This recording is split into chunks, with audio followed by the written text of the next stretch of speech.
Hi everyone, my name is Jenny and I write over at littlegirldesigns.com about crafts and creativity and how to make creativity a priority in your life. And today I'd like to share about creative retreats. I'm a huge fan of them. I wrote a workbook about the creative retreat process, how you can DIY your own last year. And I'd love to share with you how I define creative retreats and then some tips to get you started on making your own.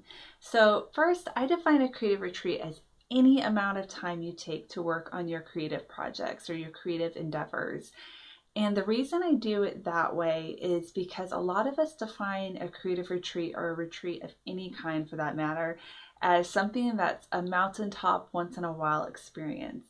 And although that can be really true, you can invest in a weekend away or a longer period of time to work on your creative projects. What I think really matters is when we take regular scheduled time to work on our creative projects. And the reason being is that it's easier to grow that way and to see growth in your creative life if you are regularly practicing.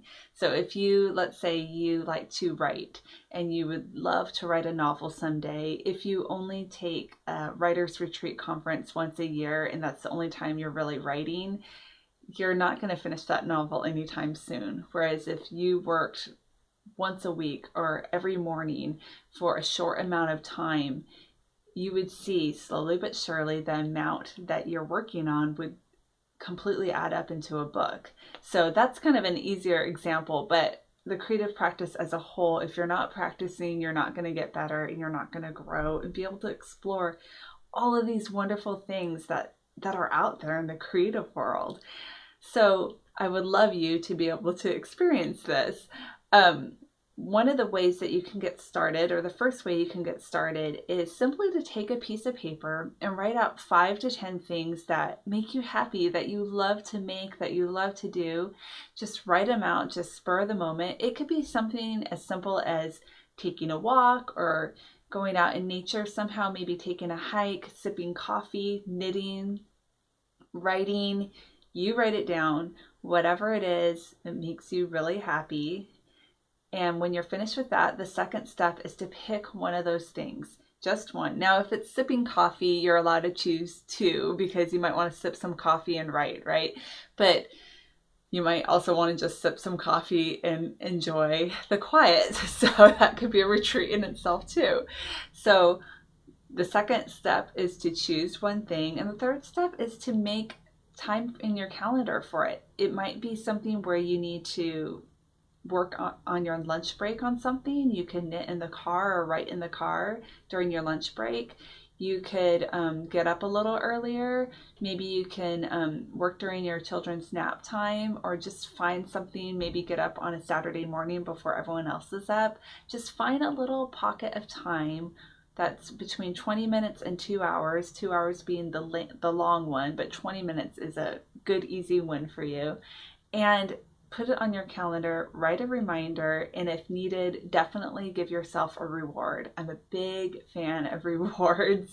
If it's something that you're not used to, if you're not used to getting up early in the morning, you're going to want something waiting for you that will entice you to get out of bed, okay? So definitely give yourself a reward and you'll be more likely to follow through. I just mentioned an easy win, and that's the 4th step. Definitely make this an easy win. The whole point of a retreat is to step back from the busyness of your life and to enjoy your creative practice. It is not meant to be another thing on your to-do list, another thing to just burden you with, oh, now I have another thing to do. No, that's not what it's about. It is supposed to be a step away, a breather for your soul, per se.